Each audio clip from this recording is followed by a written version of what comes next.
Hi friends, അനുമോളുടെ പുതിയ വിശേഷം എല്ലാവർക്കും അറിയണ്ടേ. അനുമോളെ കാണാൻ വേണ്ടി ഒരു യൂട്യൂബ് ചാനലുള്ള ഒരു യൂട്യൂബറും അതിൻ്റെ മോനും കൂടിയിട്ടൊക്കെ ചെന്നിട്ടുണ്ടായിരുന്നു. അവർ തമ്മിൽ ഭയങ്കര സൗഹൃദ സംഭാഷണങ്ങളായിരുന്നു. അതിനിടയിൽ യൂട്യൂബർ അനുമോളെ മാക്സിമം പുകഴ്ത്തി പാടിക്കൊണ്ടിരിക്കുക. അതായത് പറയുന്നത് മുഴുവൻ പുകഴ്ത്തലാണെന്ന് നമുക്ക് അസലായിട്ട് അറിയുന്നുണ്ട്.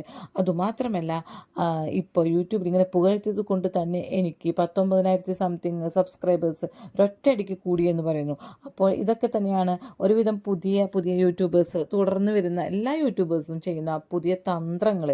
അതായത് ഒന്ന് ക്ലിക്കാവാൻ അവരുടെ താല്പര്യമില്ലാത്ത ആൾക്കാരെ പൊക്കി പറഞ്ഞുകൊണ്ട് തന്നെ, അതായത് സത്യങ്ങൾ മുഴുവൻ മൂടി വെച്ചുകൊണ്ട് തന്നെ യൂട്യൂബിൽ ഓരോന്നെടുത്തിടുന്നു, കുറേ പൊക്കി പറയുന്നു.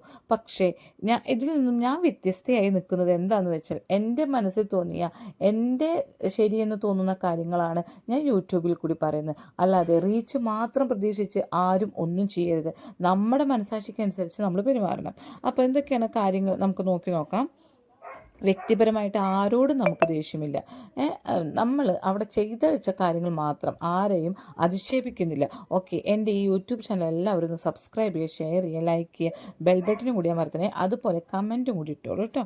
ഓക്കെ, അപ്പോൾ അനുമോൾ പറയുന്നുണ്ട് കേട്ടോ, പോകുന്നതിന് മുന്നേ ഞാൻ 56 കിലോനായിരുന്നു ചേച്ചി. ഒരു പ്രമീള അതുപോലെ അർജുൻ എന്ന് പറഞ്ഞ അമ്മയും മോനാണ് വന്നിരിക്കുന്നത്. അവരെ കാത്തിട്ട് ഇങ്ങനെ അനുമോൾ നിന്ന് ചാടുന്നുണ്ട്. അതിനൊരു കണ്ടപ്പോൾ സന്തോഷമായി. ഇറങ്ങിയപ്പോൾ ഞാനത് 48 കിലോ ആയി. ഇപ്പം ഞാൻ തിന്ന് 50 കിലോ വരെ ആക്കിയിട്ടുണ്ട്, തടി വെച്ചിട്ടുണ്ടെന്ന് പറയുന്നുണ്ട്. അപ്പോൾ ഈ യൂട്യൂബർ ഇരുന്ന് പറയാം, എടാ നീ കരഞ്ഞപ്പോൾ സങ്കടം വന്നൂടാ, എനിക്ക് ഇതെല്ലാവരും പറഞ്ഞ സംഭവം തന്നെയാണ് കേട്ടോ. ഇപ്പം എനിക്ക് ഒരുപാട് സന്തോഷമായി. ഇപ്പോൾ അനുമോൾക്ക് കപ്പ് കിട്ടിയത് എനിക്കും കൂടി കപ്പ് കിട്ടിയ പോലെ തന്നെയാണ്. അപ്പോൾ അനുമോൾ പറയുന്നത് ശരിയാണ്, ഞാൻ ഒരുപാട് വിഷമിച്ചതിനുള്ള സന്തോഷം എനിക്ക് കിട്ടിയിട്ടുണ്ടെന്ന് പറയുന്നുണ്ട് കേട്ടോ. പ്രമീള ഇന്നിങ്ങനെ പുകഴ്ത്തുന്നുണ്ട്, അർജുനും അതിട്ട് ഭയങ്കരമായിട്ട് പുകഴ്ത്തുന്നുണ്ട്.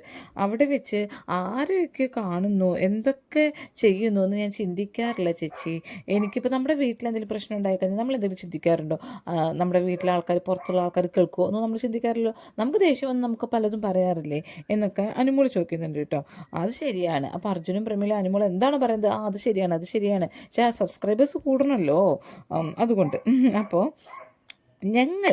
ഞങ്ങൾ എക്സ്പെക്റ്റ് ചെയ്തത് അനുമോളിൽ നിന്ന് തമാശകളായിരുന്നു കേട്ടോ അനുമോളെ. പക്ഷേ അവിടെ ചെന്ന് നീ ഫുള്ള് കരച്ചിലായിരുന്നു എന്ന് പറയുന്നുണ്ട് കേട്ടോ. അപ്പോൾ ലാലേട്ടൻ വന്ന് വഴക്ക് പറയുമ്പോൾ ഞങ്ങളുടെ മനസ്സ് കിടന്ന് പെട്ടുകയായിരുന്നു എന്ന് പറയുന്നുണ്ട്. അപ്പോൾ അനുമോൾ പറയുന്നത്, ലാലേട്ടൻ എന്നെ വഴക്ക് പറഞ്ഞത് നല്ലതിന് വേണ്ടിയിട്ടായിരുന്നു, അദ്ദേഹത്തിന് അറിയാമായിരുന്നു ഞാൻ തന്നെ ജയിക്കുമെന്ന്. അപ്പോൾ എൻ്റെ നല്ലതിന് വേണ്ടി അദ്ദേഹം ചെയ്തതാണെന്ന് പറയുന്നത്. അപ്പോൾ പ്രമീള പറയുന്നുണ്ട്, അർജുനൂടി പറയുന്നത്, ഐ ലവ് യു എന്ന് ലാലേട്ടനോട് പറഞ്ഞപ്പോൾ ഞങ്ങൾക്ക് എന്തൊരു സന്തോഷമായെന്നറിയൂ എന്ന് പറയുന്നുണ്ട്. അപ്പോൾ പറയുന്നുണ്ട്, അതെൻ്റെ മനസ്സിൽ നിന്ന് പറഞ്ഞത് തന്നെയാണ് എന്നുള്ള ലെവലിൽ അനുമോളും പറയുന്നുണ്ട് കേട്ടോ. ഇനി എപ്പിസോഡുകളൊക്കെ മുഴുവൻ കണ്ടോ എന്ന് അർജുൻ ചോദിക്കുന്നുണ്ട്. അപ്പോൾ പറയുന്നുണ്ട്, ഞാൻ എപ്പിസോഡൊന്നും കണ്ടിട്ടില്ല. എപ്പിസോഡൊക്കെ കണ്ടു കഴിഞ്ഞാൽ എനിക്ക് എല്ലാവരെയും ഞാൻ വെറുക്കും. എന്താ വെച്ചിട്ടുണ്ടെങ്കിൽ എന്നോട് ചെയ്ത കാര്യങ്ങളൊക്കെ കണ്ടു കഴിഞ്ഞാൽ ഞാൻ വെറുക്കും. അതുകൊണ്ട് തന്നെ എപ്പിസോഡ് കണ്ട് അവരെയൊക്കെ വെറുക്കാതിരിക്കുന്നതായിരിക്കും നല്ലത് എന്ന് പറയുന്നുണ്ട്. പിന്നെ നമ്മുടെ ഫുള്ള് 1 മണിക്കൂറുള്ള എപ്പിസോഡ് മുഴുവൻ എന്നെ ഞാൻ കുറ്റക്കാരിയാക്കിക്കൊണ്ടാണ് ഈ ബിഗ് ബോസ് ചെയ്തിരിക്കുന്നത്. പക്ഷേ 24/7 കണ്ടവർ ഒരിക്കലും എന്നെ കുറ്റക്കാരിയാക്കിയിട്ടില്ല. കാരണം ഞാൻ അവിടെ ചെയ്തത് മുഴുവൻ ശരിയാണെന്ന് അവർക്ക് മനസ്സിലായിട്ടുണ്ടെന്ന് പറയുന്നുണ്ട്. പിന്നെ കിരൺ എന്ന് പറഞ്ഞ ചക്കനെ ചൂണ്ടിക്കാട്ടി പറയുന്നുണ്ട്, ഇവനാണ് ഇപ്പോൾ എൻ്റെ എല്ലാ കാര്യങ്ങളും നോക്കുന്നത്, എൻ്റെ യൂട്യൂബ് ചാനലും. എനിക്ക് ഒന്നും അറിയില്ലായിരുന്നു ചേച്ചി എന്നൊക്കെ പറയുന്നുണ്ട്. അപ്പോൾ ഈ ചേച്ചി പറയുന്നത്, ഈ ലൈവ് പോകുന്നത് എനിക്ക് എങ്ങനെയാണെന്ന് അറിയില്ല, അനുമോളെ ഒന്ന് പഠിപ്പിച്ചായിരുന്നു. അപ്പോൾ ഈ ചേച്ചി വന്നൊരു ഉദ്ദേശം മനസ്സിലായല്ലോ, അനുമോളിൽ നിന്ന് ഫെയിം കിട്ടാനും ലൈവ് പോകുന്നത് മറ്റുള്ളവർക്ക് പറഞ്ഞു മനസ്സിലാക്കി തരാനും ഒക്കെ ആയിരുന്നു പോയത്. അപ്പോൾ പറഞ്ഞു, അതൊക്കെ ഞാൻ പഠിപ്പിച്ചത്, എന്നെല്ലാം പഠിപ്പിച്ചത് ഈ കിരണാണ് ചേച്ചി, അതൊക്കെ ശരിയാക്കി തരട്ടെ. ഞാനൊരു മാനേജറെ പോലും വെക്കാത്ത ആളായിരുന്നു. എത്ര തിരക്കുണ്ടെങ്കിലും ഞാൻ തന്നെ ഫോണിലെല്ലാം കുറിച്ച് വിളിച്ച് എഴുതി വെച്ച് അങ്ങനെയൊക്കെ പോയിരുന്ന ആളാണ്. നിനക്കറിയാലോ അർജുൻ? എനിക്കറിയാം, പലതിനും വന്നിട്ട് ചെയ്തിരുന്നത്. എന്നിട്ട് പോലും ഇത് ഒറ്റയ്ക്ക് എനിക്ക് പറ്റുന്നില്ല, യൂട്യൂബിൽ ലൈവ് പോകാനും പറ്റുന്നില്ല, അതുകൊണ്ട് കിരണിനെ വെച്ചതാണെന്ന് പറയുന്നുണ്ട്. അപ്പോൾ പറയുന്നുണ്ട്, പ്ലാച്ചി പട്ടായ ഗേൾസ് കേട്ടോ, അതുപോലെ അനീഷ് ചേട്ടനോട് ചെയ്തിട്ടുള്ള സംഭവങ്ങൾ, ഇതൊക്കെ ഭയങ്കര ഹിറ്റായിരുന്നു എന്നീ പ്രമീള പറയുന്നുണ്ട് കേട്ടോ. അപ്പോൾ പറയുന്നത്, അത് ശരിയാണ്, അതൊക്കെ ഞാൻ വേണമെന്ന് ചെയ്തതല്ല, അവിടെ നിന്ന് ഇങ്ങനെ ചെയ്ത് പോവുകയാണതാണ് എന്ന് പറയുന്നുണ്ട്. പിന്നെ വന്നവരൊക്കെ ഒലിപ്പിച്ചുകൊണ്ടിരിക്കുകയാണ് കേട്ടോ, അനുവിനെങ്ങനെ പൊക്കി അടിച്ചുകൊണ്ടിരിക്കുകയാണ്. പിന്നെ അർജുൻ പറയുന്നത്, അനു ചേച്ചി എപ്പോഴും കരയും, അടി കൂട്ടും, സ്നേഹം വരുവാണ് ചേച്ചിക്ക്, മിണ്ടാതിരിക്കാറുണ്ട് എൻ്റെ അടുത്ത്, എത്ര കാലം, 1 വർഷം വരെ മിണ്ടാതിരുന്നിട്ടുണ്ട്. ബിഗ് ബോസിൽ പോണേക്കാളും മുന്നേ ഒക്കെ എൻ്റെ അടുത്ത് 1 വർഷം മുന്നേ അടിയിട്ടതാണ്. പിന്നെ ഇതുവരെ മിണ്ടിയിട്ടുണ്ടായിരുന്നില്ല. ഇപ്പോൾ ഇപ്പോഴാണ് ഞാൻ കാണുന്നതെന്ന് പറയുന്നുണ്ട്.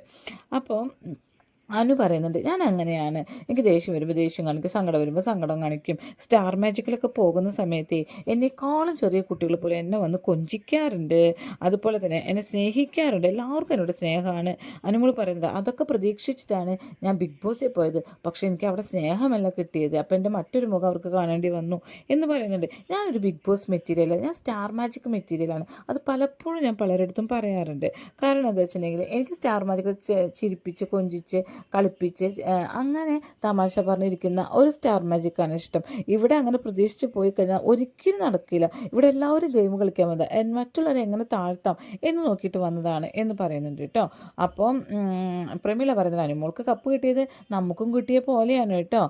പിന്നെ എന്താ വെച്ചിട്ടുണ്ടെങ്കിൽ അനുമോൾക്ക് നല്ല ഭാഗ്യമുള്ള കുട്ടിയാണ്. അനുമോൾ ഒരുപാട് കഷ്ടപ്പെട്ടിട്ടുണ്ട്. അപ്പോൾ കഷ്ടപ്പാടും ഭാഗ്യവും ദൈവത്തിൻ്റെ ഒരു തുണയും കൊണ്ടിട്ട് കിട്ടിയതാണെന്ന് പറയുന്നുണ്ട്. പ്ലാച്ചിയെ പിന്നെ ഈ പ്രമീള ഇത്ര വലിയ പെണ്ണ് വന്നിട്ട് പ്ലാച്ചിയെ കൊഞ്ചിക്കുന്നത് എന്തൊക്കെ കാട്ടിക്കൂട്ടില്ല, ഒന്ന് ആലോചിക്കണം. എന്നിട്ട് പ്ലാച്ചി ഭയങ്കര ഇതാണെന്ന് പറയുന്നുണ്ട്. അപ്പോൾ അർജുൻ വന്നിട്ട് പറയുന്നുണ്ട്, ഈ ചേച്ചി പണ്ടൊക്കെ 16 ലക്ഷം കൊടുത്തു എന്ന് കേട്ടപ്പോൾ എനിക്ക് ശരിക്കും ചിരിയാണ് വന്നത്. കാരണം പണ്ടൊക്കെ ഈ ചേച്ചി പിച്ചക്കണക്ക് പറഞ്ഞ് തല്ലുകൂടുമായിരുന്നു. കാരണം ഒരു ദിവസം ഇതുപോലെ ഷൂട്ടിങ്ങിന് പോയിട്ട് അവിടെ ഇതുപോലെ ലോഡ്ജ് എടുക്കേണ്ടി വന്നു. അപ്പോൾ പിന്നെ അപ്പം തന്നെ ഒഴിയേണ്ടി വന്നു. അപ്പോൾ ചേച്ചി അവിടെ തല്ലുകൂടി. കാരണം വെറുതെ ഇതിനെ കാശ് എൻ്റെ വെറുതെ കളഞ്ഞ ലോഡ്ജ് എടുത്തത് എന്നൊക്കെ പറഞ്ഞാൽ പിച്ചക്കണക്ക് പറഞ്ഞിട്ട് തല്ലൂടി എന്ന് പറയുന്നു. അർജുൻ അത് തെറ്റാണ്. കാരണം അന്ന് അനുമോളുടെ കൈ പോക്കറ്റിൽ നിന്നാണ് കാശ് പോയിരിക്കുന്നത്. ഇത് അതിനല്ല, അനുമോൾ കുറച്ച് പൈസ എറിഞ്ഞ്, എത്രയാണെന്ന് ഞാൻ പറയുന്നില്ല, കുറച്ച് പൈസ എറിഞ്ഞ് PR പിടിച്ചത് വമ്പൻ തുക കിട്ടാൻ വേണ്ടിയിട്ടാണ്. അപ്പോൾ കുറച്ച് പൈസ പോയാലും 10 രൂപ പോയാലും 20 രൂപ നമുക്ക് കിട്ടുന്ന പരിപാടി ആയിക്കഴിഞ്ഞാൽ എല്ലാവർക്കും ഇഷ്ടമുണ്ടാവും. അപ്പോൾ പിച്ചക്കണക്ക് പറയില്ല. പക്ഷെ ആളുടെ പിച്ചക്കണക്ക് നമ്മൾ പയർ കൊടുക്കുന്നതിലും പരിപ്പ് കൊടുക്കുന്നതിലൊക്കെ നമ്മൾ കണ്ടിട്ടുള്ളതാണ് അല്ലേ. ഇനി PR കാര്യം പറയാൻ പാടില്ല എന്ന് എനിക്ക് അറിയില്ലായിരുന്നു അർജുൻ. ഞാൻ അവിടെ ചെന്ന് ഫസ്റ്റ് തന്നെ എല്ലാവരുടെ അടുത്ത് കൊട്ടിഘോഷിച്ച് പറഞ്ഞു, നിനക്ക് PR ഉണ്ടോ, നിനക്ക് PR ഉണ്ടോ എന്ന് പറഞ്ഞു. എനിക്ക് PR ഉണ്ട് കേട്ടോ. PR എന്ന് പറഞ്ഞാൽ അത്ര തെറ്റുള്ള കാര്യമൊന്നുമില്ല. പ്രൊമോഷൻ ചെയ്യുന്ന ആൾ, അതായത് 24/7 കാണാത്തവർക്ക് നമ്മുടെ നല്ല നല്ല ഐറ്റംസ് എടുത്തിട്ട് വെട്ടി അവിടെ ഇട്ട് കൊടുക്കുക, ഇതാണ് PR ചെയ്യുന്നത് എന്ന് പറയുന്നുണ്ട്. അല്ലാതെ PR വേറെ തെറ്റായ വേടൊന്നുമില്ല, വാക്കൊന്നുമില്ല എന്ന് ആര് പറയുന്നുണ്ട്? അനുമോൾ പറയുന്നുണ്ട്. പക്ഷെ അതെനിക്ക് പറയാൻ പാടില്ല എന്ന് എനിക്കറിയില്ല. എന്നാൽ അർജുൻ ഞാൻ 16 ലക്ഷം എന്നൊന്നും പറഞ്ഞിട്ടില്ല കേട്ടോ. ഞാൻ 15 ലക്ഷം എവിടെയോ പറഞ്ഞ പോലെയൊക്കെ തോന്നുന്നുണ്ട്. എന്തുകൊണ്ടാണെന്ന് വെച്ചാൽ എൻ്റെ അടുത്ത് അത്ര വന്ന് ചോദിച്ചു എന്നാണ് പറഞ്ഞത്, അല്ലാതെ ഞാൻ കൊടുത്തിട്ടില്ല എന്നൊക്കെ പറയുന്നുണ്ട് കേട്ടോ.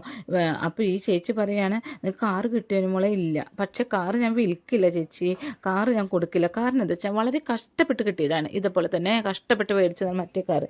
EMI ഒക്കെ അടച്ചിട്ടല്ലേ മേടിച്ചത്? അല്ലല്ല, ഞാൻ കടമായിട്ടൊന്നുമല്ല മേടിച്ചിരിക്കുന്നത്. ഞാൻ എൻ്റെ സ്വന്തം അധ്വാനിച്ച പൈസ എടുത്തിട്ട് ഫുൾ എമൗണ്ട് കൊടുത്തിട്ടാണ് ഞാൻ മേടിച്ചത്. അനുമോൾ പറയുന്നുണ്ട് കേട്ടോ. അപ്പോൾ ചേച്ചി സന്തോഷത്തോട് പറയുന്നത്, അനുമോളെ കുറിച്ച് പൊക്കി പറഞ്ഞുകൊണ്ട് തന്നെ എനിക്കിപ്പോൾ 19,200 സബ്സ്ക്രൈബേഴ്സ് ആയിരുന്നു. അപ്പോൾ അനുമോൾ പറയുന്നുണ്ട്, ഈ ചേച്ചിയുടെ ചാനൽ എല്ലാവരും സബ്സ്ക്രൈബ് ചെയ്യട്ടോ, ചേച്ചി ഈ വീഡിയോ ഒന്ന് കൊണ്ടിട്ടാൽ മതി, അപ്പോൾ എല്ലാവരും കയറിക്കോളും, അതുപോലെ ചേച്ചിനെ സബ്സ്ക്രൈബ് ചെയ്തോളൂ എന്ന് പറയുന്നുണ്ട്. എന്നിട്ട് ഇവർ പറയുന്നൊരു വേർഡ്, അതാണ് എനിക്ക് ഇവരുടെ ദേഷ്യം വന്നത്. കാരണം വാഴ നനയുമ്പോൾ ചീരയും കൂടി നനയണ്ടേ? അതായത് അനുമോളൊന്ന് പച്ച പിടിക്കുമ്പോൾ അനുമോളെക്കുറിച്ച് പുകഴ്ത്തുന്ന ആൾക്കാരും കൂടി നനയണ്ടേ എന്നാണ് പറയുന്നത്. അങ്ങനെയല്ല പറയേണ്ടത്, സ്വന്തം അഭിപ്രായമാണ് പറയേണ്ടത്. കേട്ടല്ലോ, പ്രേമള ചേച്ചി കേൾക്കാൻ തന്നെ പറയുന്നത്. പിന്നെ നമ്മളൊക്കെ 1 വർഷമായില്ലേ കണ്ടിട്ട്, നമ്മൾ തെറ്റിദ്ധാരണകൾ മൂലം അകന്ന് നിൽക്കുകയായിരുന്നു അനുമോൾ തന്നെ പറയുന്നത്. അപ്പോൾ അനുമോളുടെ ഫെയിം കണ്ടപ്പോൾ അനുമോളെ അങ്ങോട്ട് പൊക്കിയടിച്ച് സബ്സ്ക്രൈബേഴ്സ് അങ്ങോട്ട് കൂടി ചാനൽ അങ്ങോട്ട് ക്ലിക്കാക്കാൻ വേണ്ടി വന്ന ചേച്ചിയാണത് എന്ന് തന്നെ എനിക്ക് പറയാനുള്ളൂ. Okay, thank you. നമ്മൾ എപ്പോഴും നമ്മുടെ സ്വഭാവവും നമ്മുടെ കാര്യങ്ങളും മറ്റുള്ളവരുടെ കീഴിൽ അടിയറവ് വെക്കരുത്. നമുക്കൊരു ചാനലുണ്ടെങ്കിൽ നമുക്ക് പറയാനുള്ള കാര്യങ്ങൾ നമ്മൾ സമൂഹത്തിനോട് പറയണം. അത് വൃത്തികെട്ട രീതിയിലോ തെറി പറഞ്ഞുകൊണ്ടോ ഒന്നാവരുത്. നമ്മുടെ അഭിപ്രായം നല്ല രീതിയിൽ അവർക്ക് പ്രസൻറ്റ് ചെയ്ത് കൊടുക്കണം. അത് ഇഷ്ടമുള്ളവർ സ്വീകരിക്കട്ടെ, ഇഷ്ടമില്ലാത്തവർ സ്വീകരിക്കേണ്ട. അവർക്ക് അവരുടേതായ അഭിപ്രായമുണ്ട്, അതുകൊണ്ട് അവർ സ്വീകരിക്കും. അത് നമുക്ക് നോക്കേണ്ട ആവശ്യമില്ല. പക്ഷെ ഞാൻ എൻ്റെ അഭിപ്രായമാണ് എപ്പോഴും എല്ലാ വീഡിയോയിലും ചെയ്യുന്നത്. ആരുടെയും അഭിപ്രായം ഞാൻ കടമെടുക്കുന്നില്ല. അത്രയും പറഞ്ഞുകൊണ്ട് നിർത്തട്ടെ. Okay, thank you.